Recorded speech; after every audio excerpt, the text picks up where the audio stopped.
So the next speaker is Professor Ramanujam. He's a computer scientist, and he's also involved in Tamil Nadu Science Forum and lots of other things. Okay, and he will be talking on playing games, mathematically speaking. Good afternoon. Yeah, so as advertised, my name is Ramanujam. I work in this institute. After all this fancy flights into axiom of choice, this is going to be more mundane. And so I gave the title Playing Games and Mathematically Speaking. So the exercise is going to be for you to find out where is the mathematics of it. I don't see any obvious mathematics in what I'm going to say, so you have to tell me. Okay. So it's about playing games, so we'll start with playing a game, of course. So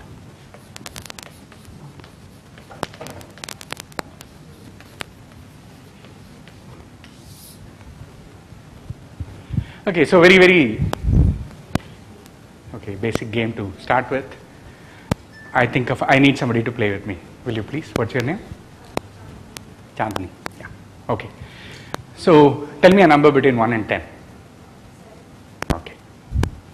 So I'll pick a number within the next 10 numbers. We can go on like this, but there needs to be some objective, right? There's no fun in just going on picking numbers.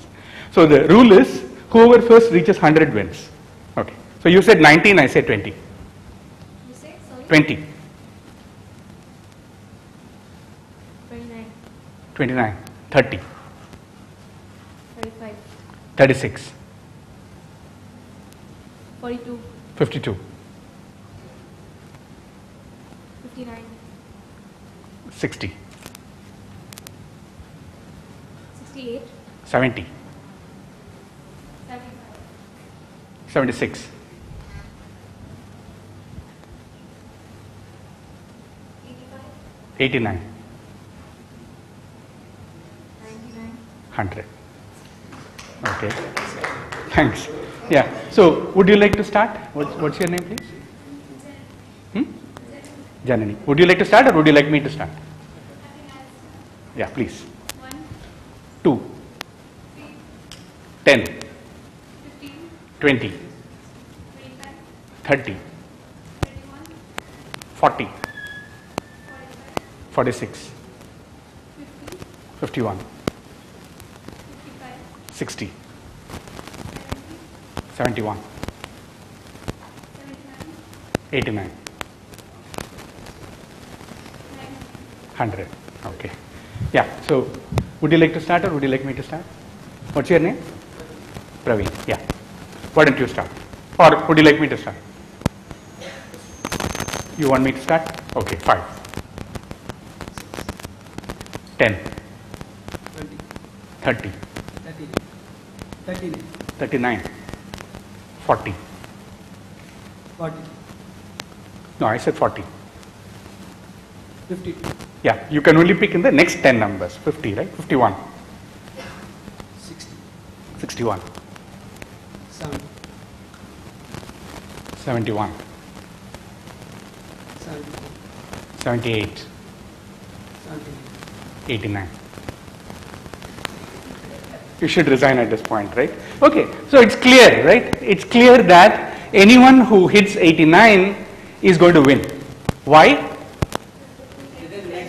No matter what the other numbers your opponent picks, you can always come back with 100. So it's clear that to reach 100,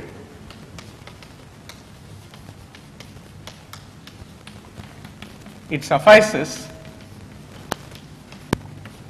to reach 89. But then what's the next step? Somebody should tell me what is the next. What should I write next out there? To reach 89, it suffices to reach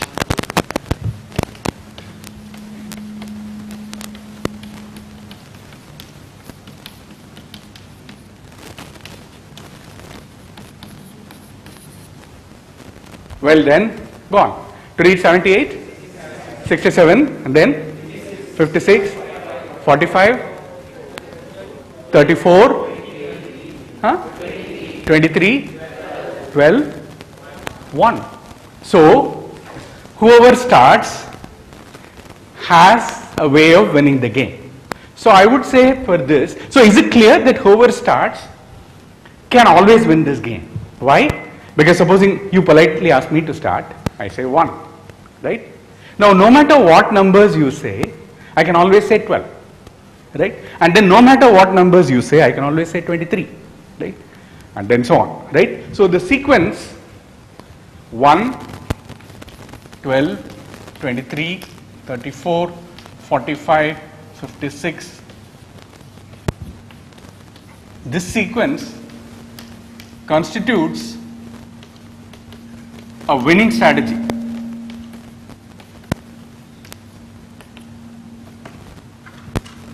For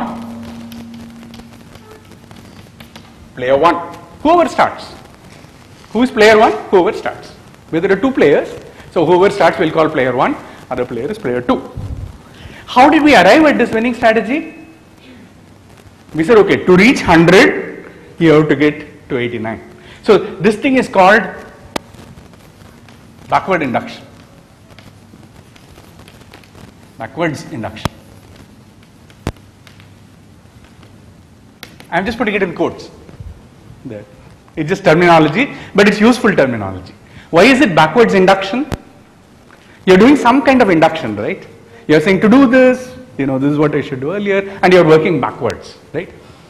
Have you seen so-called endgame problems in chess? Have you heard of?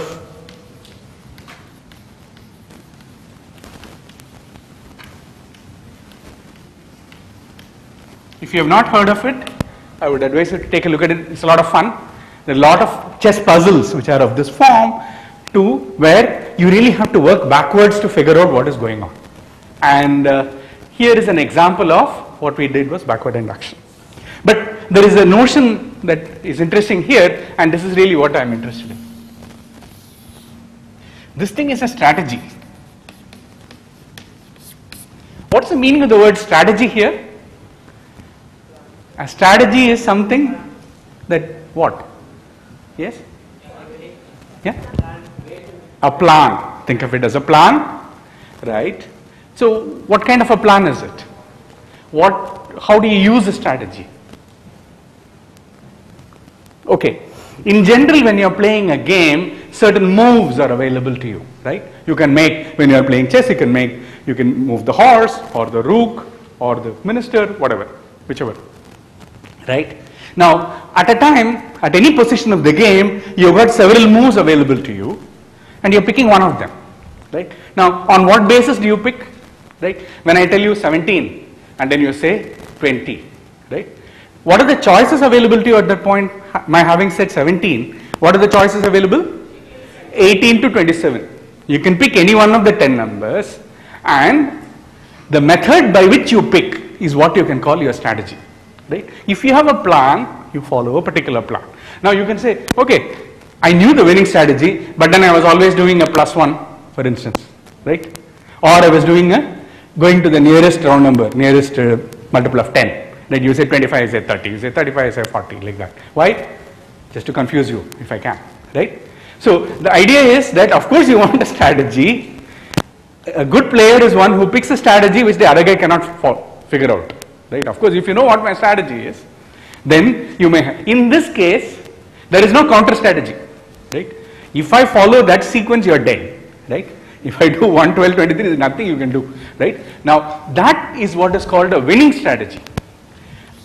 Among all the possible strategies, right, you can have many strategies, right? One strategy is, whatever you tell, I'll pick +1. That's a strategy, right? I respond with +1.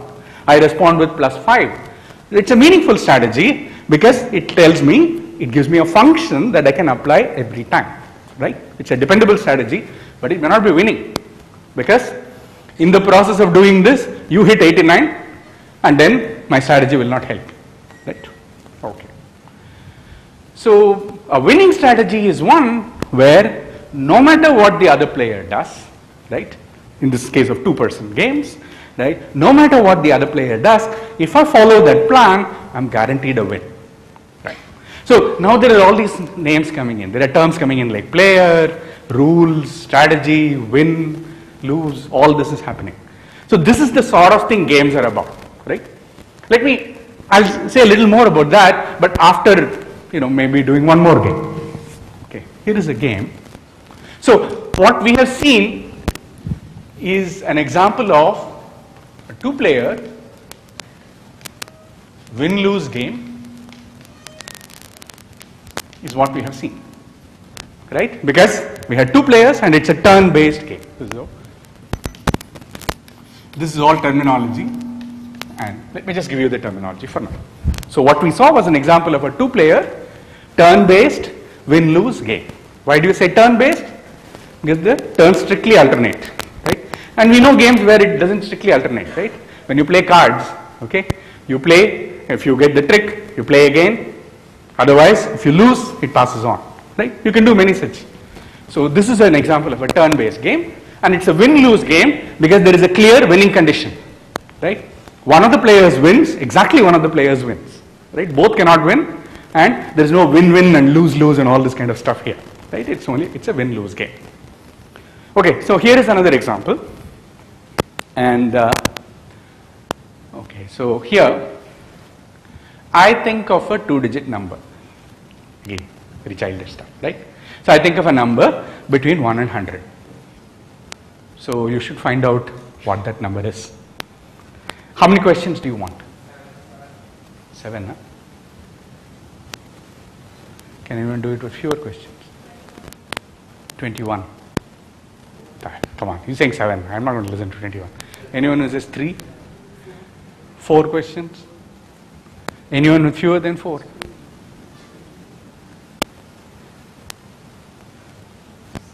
One question, yeah? Surely. Yeah. What is the question? What's the number? I'll tell you, right? Come on. I just said I thought of a number and asked me a question, right? You ask me, I'm an honest person, I will tell you the number. What's the problem? Right. So if we make it more interesting, right? Obviously. So I'm not going to, allow questions of that kind. So the thing is that you can ask me whatever question you will like. I don't care. I'll only answer yes or no. So of course, if you ask me what is that number, it's useless because I'm not going to answer yes or no. It's not a yes no question, right? Now how many questions? Yeah, okay, 7. But somebody says 7. I want somebody who can do it fewer questions. 5. 5. Okay. So she's ready for 5. Anyone for 4? No, that's not a dependable strategy, right? You need some strategy, right? Okay. Anyone now? Anyone with 5?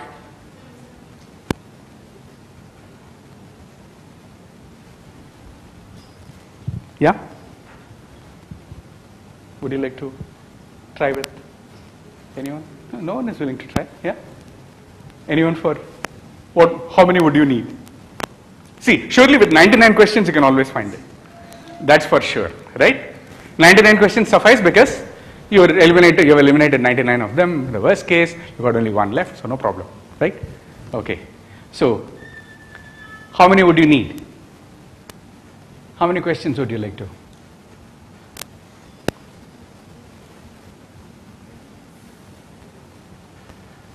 Why don't you try? Ask some questions, let's see. Yeah. I have the number.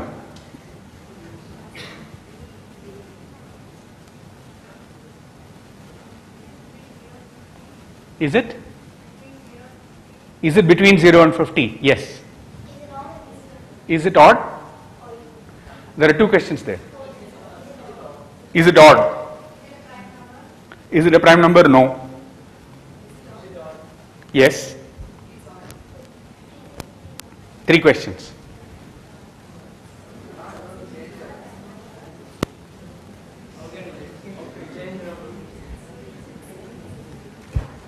Right. Okay, I am willing to. I follow. You set the rules of the game, I'll follow it. No problem. Yeah.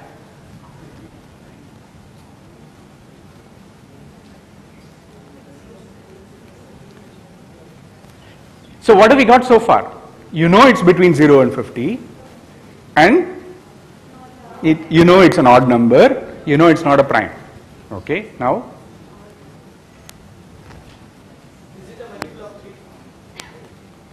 Who's asking? Is he allowed to ask? I mean, you have to help her. So, it's okay, no problem. Yeah? Is that question okay? It gets counted, right? So, the question was, is it a multiple of 3? Is it legal? You have to work it out with her, you see. So, she's the one who's...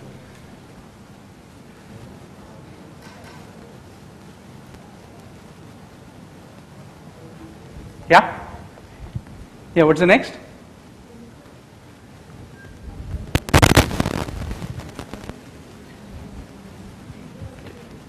Yeah, the clock is running.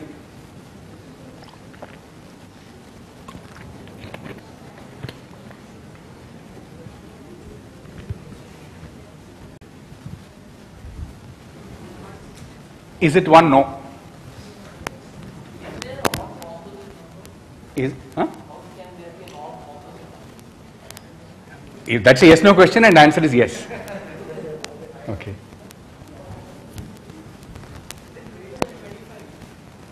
Who's asking? Is he allowed to ask? You're the one who's to. Hmm? She seems to, yeah. Huh? Is it greater than 25? Yes. Wait. Huh. She has to okay every single question there, right? No, but then you didn't okay his question. He had a question there. What is that? Is it a multiple of 3? Yeah? Shall I answer him? Okay. No. But already, you know, you have gone to 6 questions, so... Yeah? Less than 40? Yes. Well, okay. I'm going to restart. There are too many. You've been... I want to take you later. I know why. Huh? Okay, so... I've thought of a number. Start. Is it odd? Yes. So one question. Keep track, no? One question, yeah? Is it less than 50? Yes.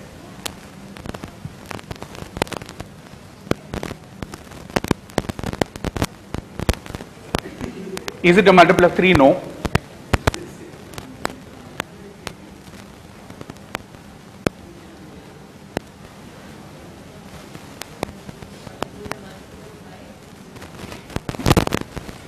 Yes.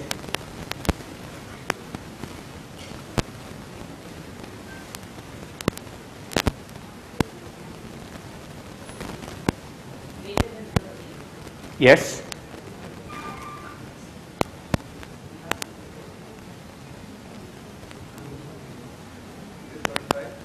No.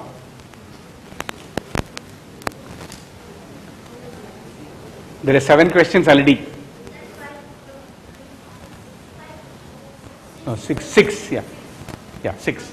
That's true. You've already counted 6, yeah.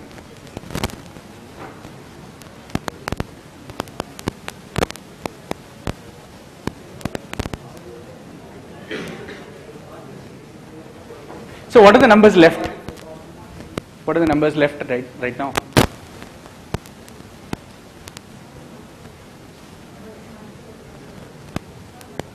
So how many more questions do you need? Why don't you?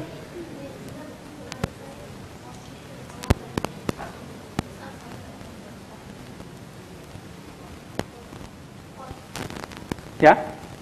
What is the question? Is it 40? No.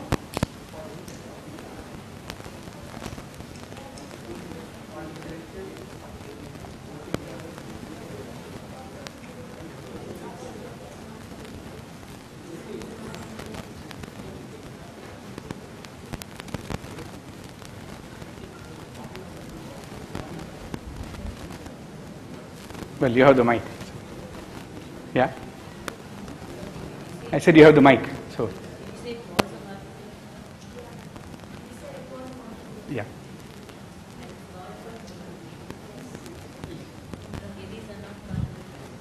Okay. 5 questions. I think I'll take that bit there. Yeah. Is it greater than 50? Yes. Yes.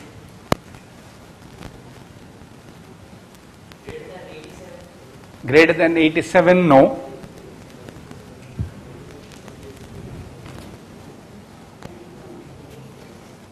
Greater than 81? No. You have only one question left.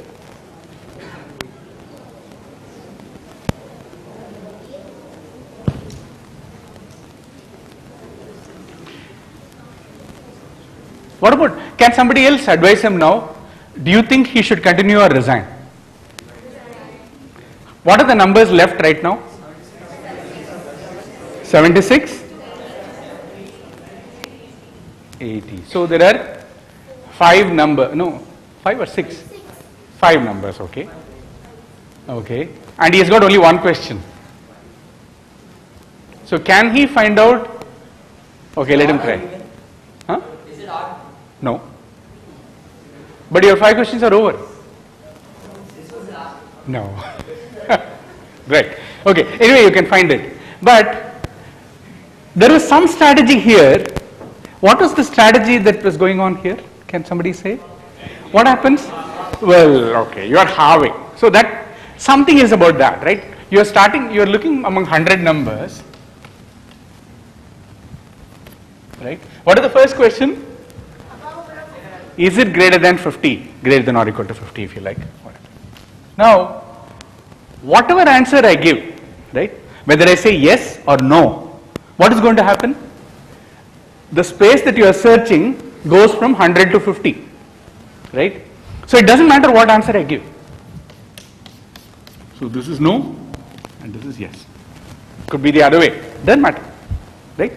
Now, this I will call an efficient question because you could also ask, right? I mean, for instance, you ask, is it a multiple of 3? Or let's say there is a question, right? Is it a prime number, right? Now, that's also a question, but what's the difference between the question, is it a prime number and is it greater than 50?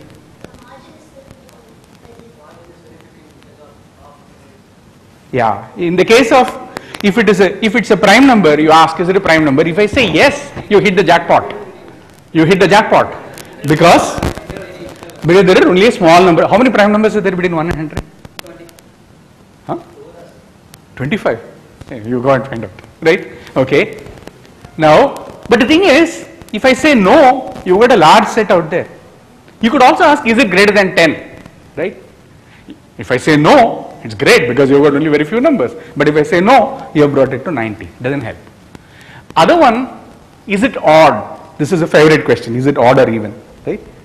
Now, that again brings it down from 100 to 50, but it's not as good as this because this gives you some visual feel, right? You are narrowing the interval in some way, right? You know, if it is distributed, you know, it could be a little more, but it's okay, it's equally good. But it's clear that with one question, you can bring it down from 100 to 50. Is that clear? With one question, you can bring down the search from among 100 numbers to 50 numbers. So then with 2 questions, you can bring it down to 25. Is that clear? Because no matter what answer was given in the first one, supposing I say yes, right? With one question, you can bring it down to, say, let's say greater than 50. I say yes or no, it doesn't matter. Whatever this thing I give. So again you ask a question, I say if your question equally divides the space, right? I can always bring it down to 25. So with 2 I bring it to 25, with 3 I bring it to 13. Okay, so that is where you have to be careful. With 4 questions I bring it down to 7. 5 questions I bring it down to 4. 6th question I bring it down to 2. 7th question will get me the answer. Is it clear? Right? That boundary case is a problem and that's important, right? And that's why you were saying 5 and I saw some hesitation there, right? So it's clear that with 7 questions, you have a strategy to find the number. Is it clear? Is it clear? Once again, you can always ask, is it greater than 50? Supposing I say yes. You say, is it greater than 75? I say yes. You say, is it greater than 87? I say no. That's all. Right? You can divide it up and ask. With 7 questions, you have a strategy. Definitely, no matter what answer I give, you can find the number. Now it's the other way. So it's clear that 7 questions suffice for you. Is it necessary? Maybe with 7 questions you can find it using this strategy. Maybe a completely different strategy will let you find it with 3 questions. Is it possible? What do you think? Yeah? What do you think? Yeah. Give me a strategy. Oh, you think there is a strategy except that you can't find it. Depends on luck. But that's not a strategy. You see, I want a winning strategy. What did I say was a winning strategy? A winning strategy is one, no matter what answer the other player gives, is sure to get me to win. Right? So, but here this is not win-lose. So that's why I'm moving away from a win-lose game, but it's a game nevertheless. But the point is that you want to ask with as few questions as possible. Right? You want to find out. Now the question is, with 7 questions you have a strategy. Do you have a strategy with 3 or 4 or whatever? Right? You're saying it depends on luck. Now, is there some way by which, without counting on any luck whatsoever, you can find out with fewer questions? Let me ask the other way. So this is a 2-player game, right? You are trying to find out with as few questions as possible. What is my objective? To make you ask as many questions as possible. What strategy do I have to force you to ask 7 questions? I know that you will find it with 7, because remember, as soon as we started, these guys were yelling 7, 7 and all. So I knew that somebody was going to find with 7 questions, okay, right? Now, what is my strategy? Strategy, but what moves I have got at all? What is under my control? The number that I think of. That's the only choice I have. In this game, the moves for you are picking questions. Once you ask me a question, I have to answer. There is no issue. So the only choice I have got is in the initial move, right? It's clear? I have among 100 numbers, I have some number to pick. That's my choice. So what number should I pick so that you're forced to ask 7 questions? What is not a round number? I think all numbers are round. Whole numbers, yeah? Whole numbers are all round. So why shouldn't I think of 50? I mean, I like 50. 75. I like 75. What's wrong with thinking of 75?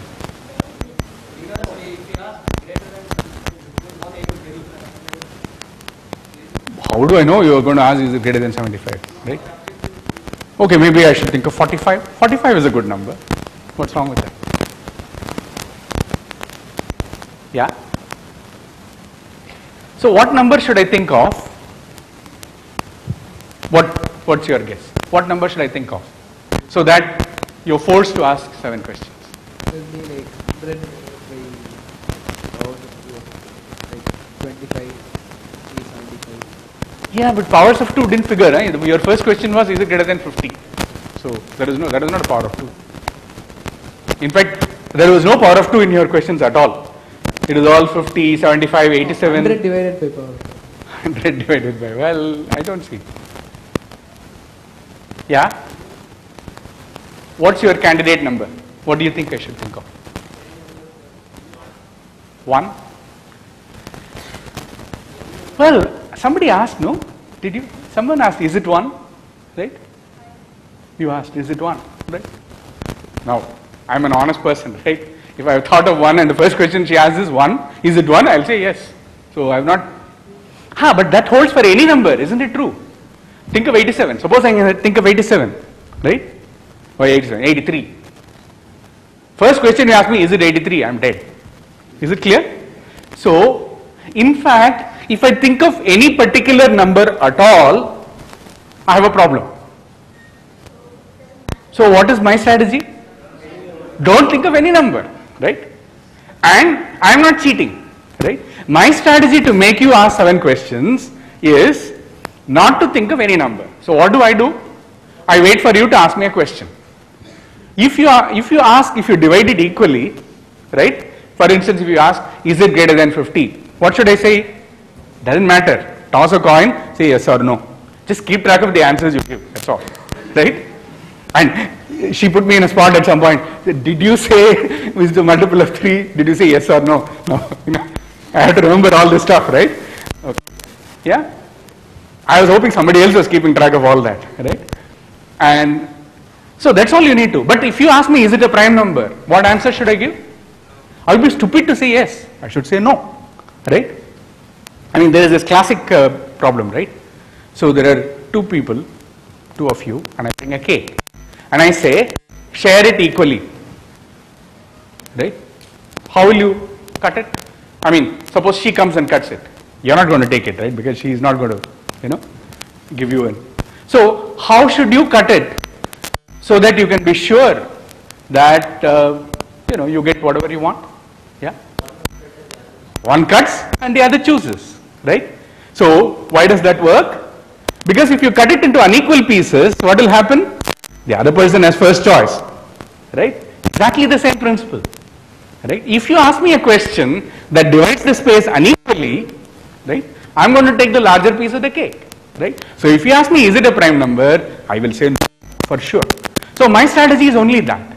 I wait for you to ask a question. I know that with a yes, no, you are going to divide the space into two subsets. If they are of unequal size, I give the answer that makes the game go on with a larger set.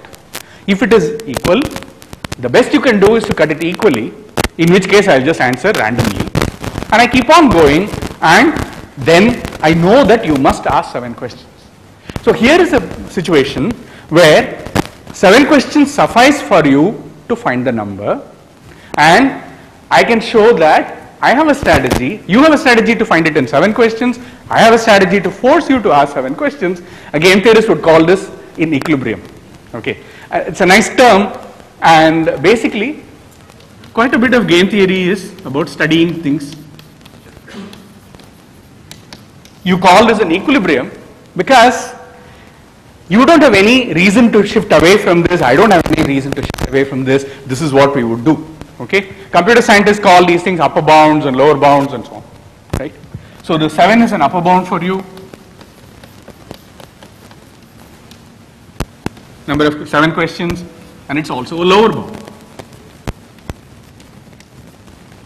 I have a doubt. Yeah. So, strategy, whatever number you think of, basically it will take 7 questions to find that number, no matter what number you think of. No, that's okay. So this is the thing, right? All I'm saying is that you have a strategy. This, if you follow this strategy, right?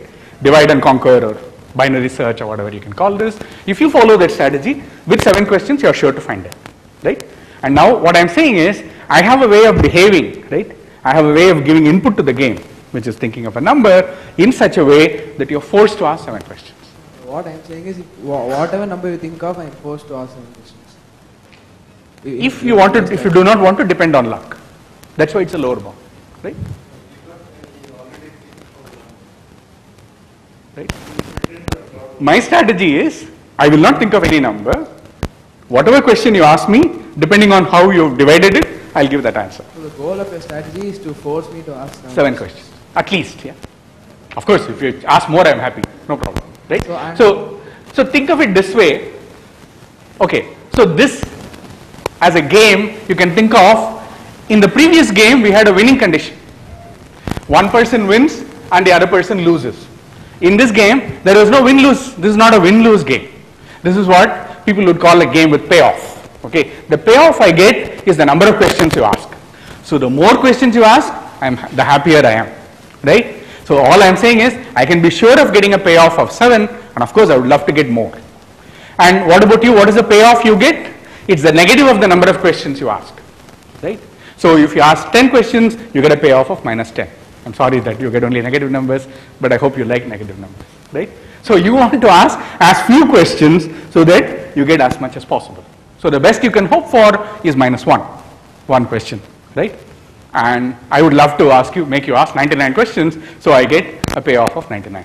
So 7 is in equilibrium here. This is what game theorists talk about. Okay, so this is also fun, and this idea, right, is something that runs through many games, right? And let me give you a flavor of some slightly different thing, but maybe make a remark and continue with one more game, and that's it. Okay. So this idea of backwards induction, right? I started drawing that picture like that. So in general, in a game of the kind that we have been doing, you start with some game position,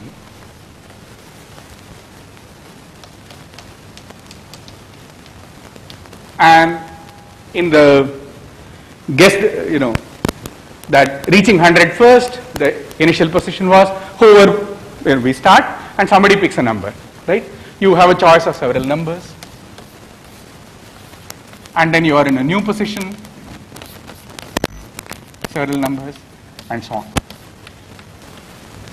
Now, you go on like this, at some point you reach the end. This is called a tree, and this is what you call the leaves of the tree, where you end. Now, it should be not very difficult to see that the game that both the games that we were talking about can be drawn using a finite tree. This is a tree written perversely upside down. The root is on top and the leaves are below. Well, mathematical trees tend to be perverse like this, that's all. But there is a well-defined root, one unique game position, and then you go down, right? Now, this backwards induction argument says, right, what is the argument that we gave? To reach 100, it suffices to reach 89, right? So you started from the leaves and then, okay. So you are saying, okay, here we are. Here is a leaf where player 1 wins, here player 2 wins, here player 1 wins, right? If this is the end position that you reach, player 1 wins, here player 2 wins, etc. Now, this could be a way by which you have written the win, or it could be something of this kind where you end and say that here player 1 gets payoff, what is that, 99 minus 99, 8 minus 8, 15, by which I mean you ask 99 questions. So I got a payoff of 99, you got a payoff of minus 99, right? Or you ask 7 questions and you got a payoff of minus 7, I got 7, right? So such payoffs are what are called zero-sum payoffs, because the sum of the two payoffs is 0.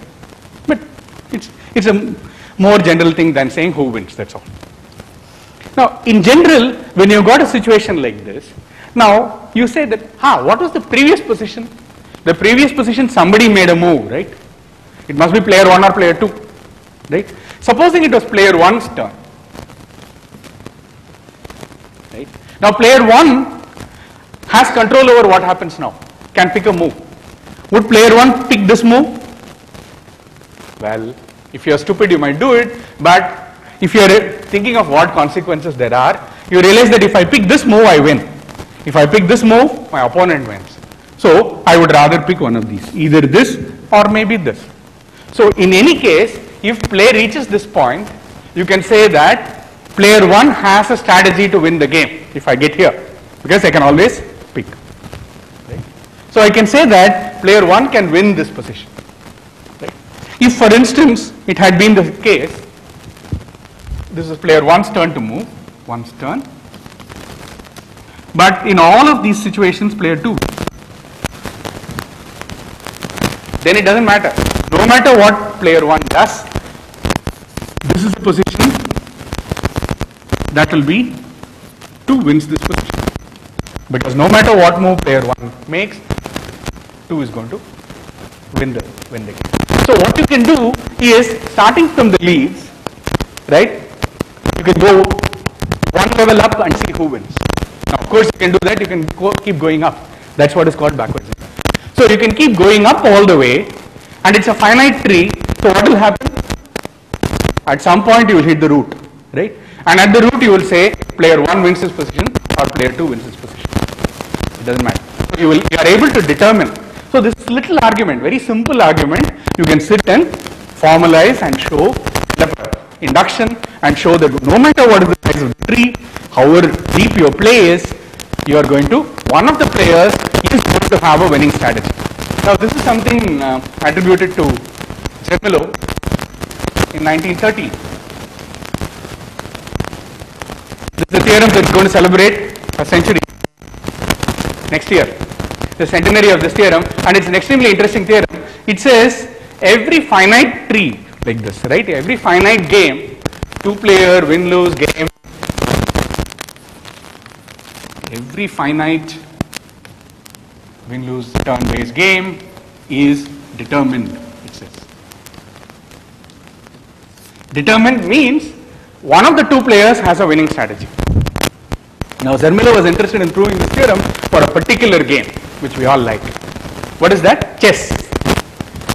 Chess is a two-player game. Win-lose, you can, there are draws involved. So for the moment, let's say that you can only win or lose, there is no draw. You can change the game, just a little definition, just a little bit too. Say, instead of saying determined to mean that every player has a winning strategy, you can say every player has a non-losing strategy to not lose, so that either win or a draw. But let's not worry about it for the moment. And it's a turn-based game. And think of chess as a game tree. The chess board that you start with, that is your initial position. Player white moves. How many moves can the player white make? Some finite number, right? And then there is a new board. Black can make one of finitely many. You keep on going. What can happen? You can have a loop, because I can keep moving my king like this, you keep moving your king like this, but that's ruled out. If you actually think about tournaments, in tournaments this is ruled out. In fact, all tournaments make sure that you can't repeat a position. In fact, if you repeat a move in many tournaments, you have to resign, it becomes a draw.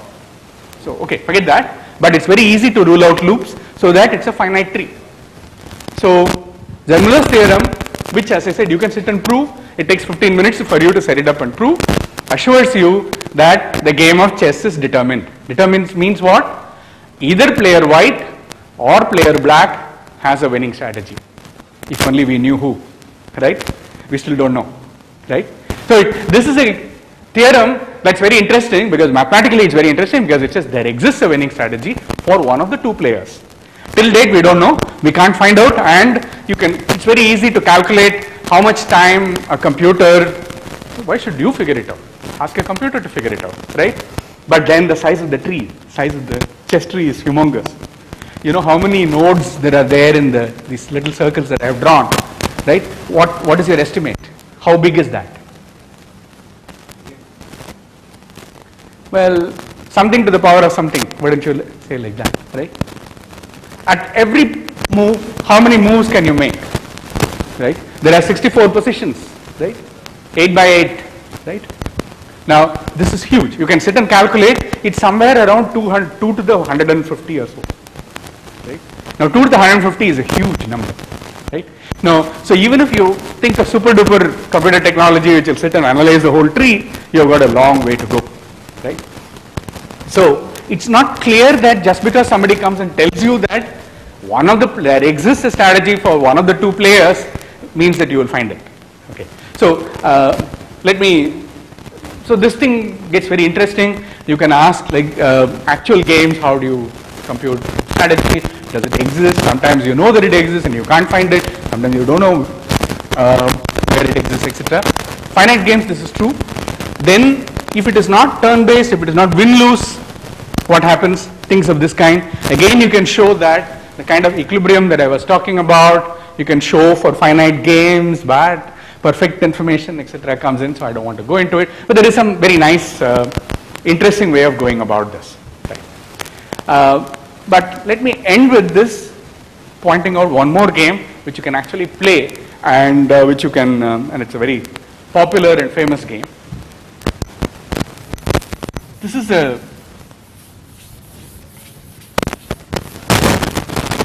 a game called, how much time is that? Maybe 5 minutes?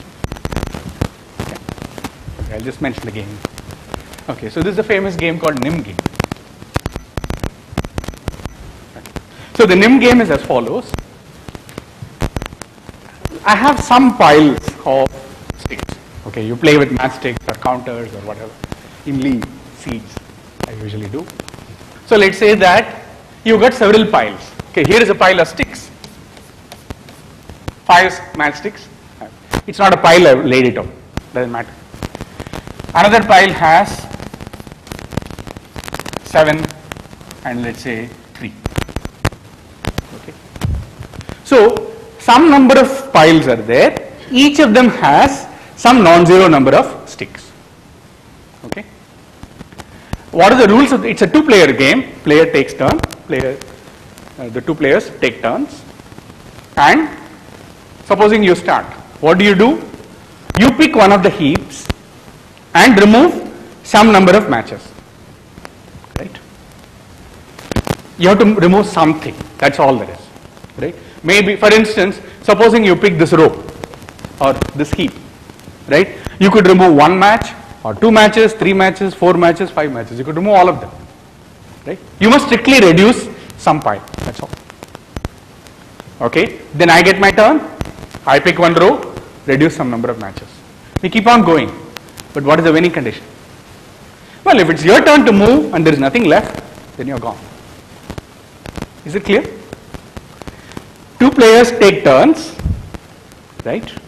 The 2 players take turns and the allowed move is pick one of the rows and strictly reduce it.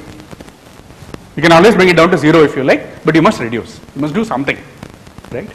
And if it's your turn and the whole pile is empty, that means you have no choice, you are stuck and you lose. So whoever is the last person to take a match wins the game. Now think about this game, right?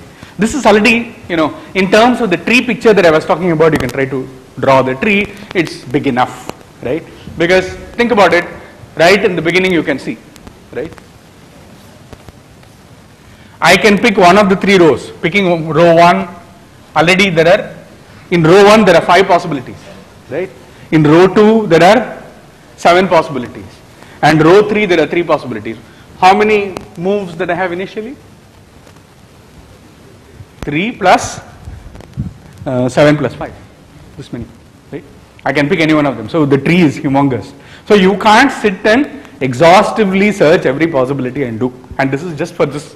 Because at the moment you have worked it out, I'll change it and give you a different initial configuration. So it's good to think of it as, okay, somebody has given me a vector k1, km, all ki's greater than 0.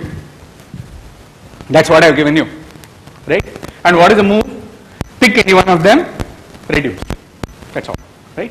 And question is, can you find a winning strategy for either of the players? Right?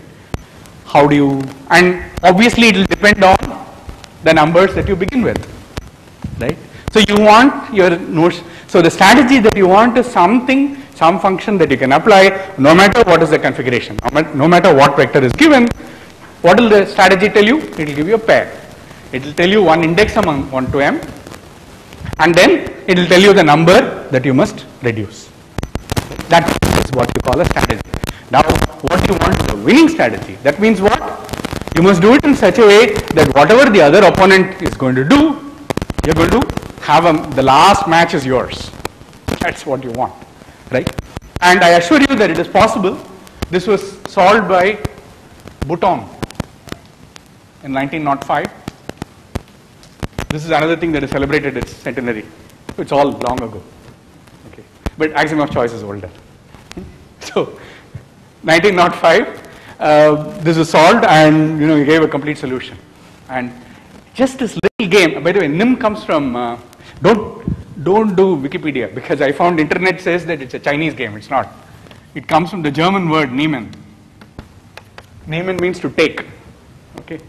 And maybe the Chinese played some games, I don't know. But at least simply because of NIM, I think someone decided that, to call it from Chinese origin. No.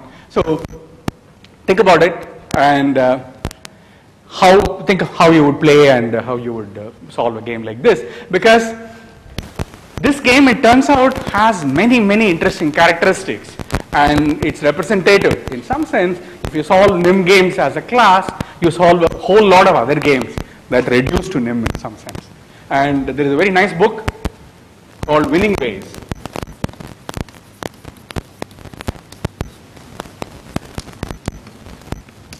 Winning Ways for Your Mathematical Plays. That's what it's called, full name, by Conway, Berlekamp, Conway, and Guy or Guy, however he's pronounced. But I would really advise you to start thinking of many games of the kind that I was talking about, and the exercise is what I told you in the beginning. What is the exercise? Where is the mathematics in this? Right? I said mathematically speaking. Did we speak any mathematics at all? I don't know. We were talking, I'm using words and there is no formulas, there is no, not even Venn diagrams. Come on. So, I don't know. There doesn't seem to be any mathematics in this. I said theorem, but I didn't write theorem there. So, that's the exercise. Try to find where is the mathematics. Okay. Thank you.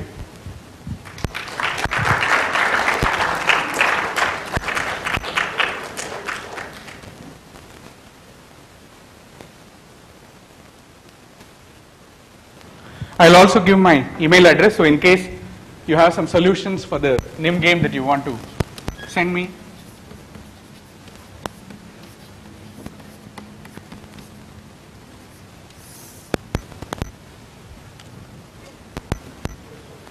Yeah.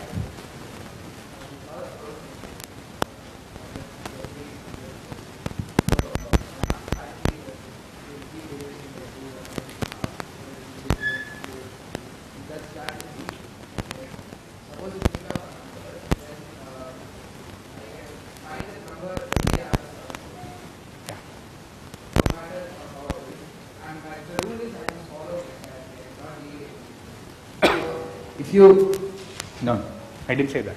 I only said that if you followed some other strategy, right, you would need maybe more than 7 questions.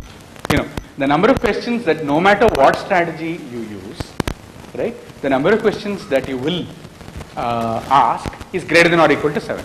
That was it. That was the case. Yeah. By the way, you must also ask, I wanted to but I forgot, is that we said 100 numbers, right? What if it was 1000? How many questions do you need? Yeah, I said 2 digits. Supposing I say 3 digits, which means between 1 and 1000. 10 questions. Because 2 power 10 is about 1024, right? So 11 questions really. Okay, but yeah. 10 questions you can do. But in general, if it was n, no, I am giving you a number between 1 and n. Log n to the base 2. Yeah. So what we are talking about is that if you, no matter what strategy you follow, the number of questions that you will ask is greater than or equal to log n to the base 2. Yeah. Suppose you're thinking of a number from 0 to 100. Let's give it to 100. Yeah. So suppose I want to ask, you converted it to binary. Yes. And then I asked whether the first digit from the left side is 1.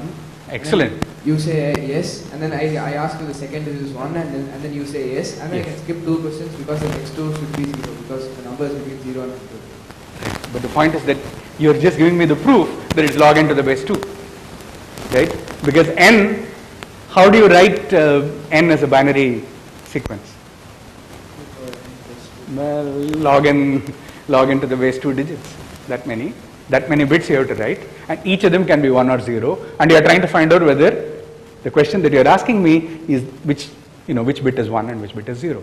So in the worst case, because whatever question you keep asking me, is it 1? I say no. Is it 0? Whatever, right? I keep asking you some answers in such a way I can force you to ask that many questions. Yeah, but by mistake if you say the first Yeah, digit is mistakes are a different thing, right? Okay, so this is very important that I am assuming in all these things, players who are capable of all, can do all mathematics, they never make mistakes, they are like perfect rational beings according to game theory.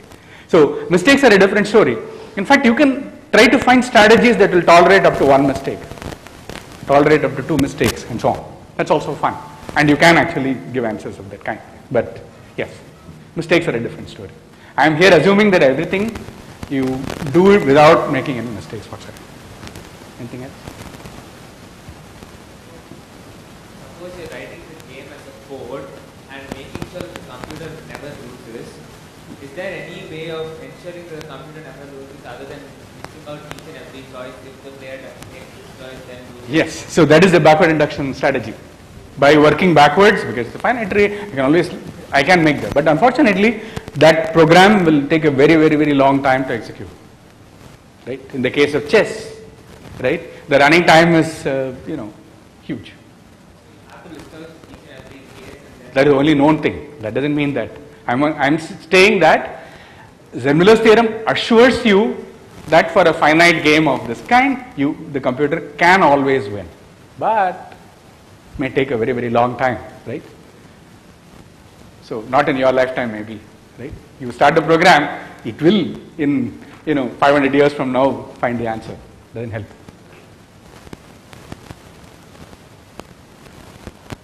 Okay, thank you.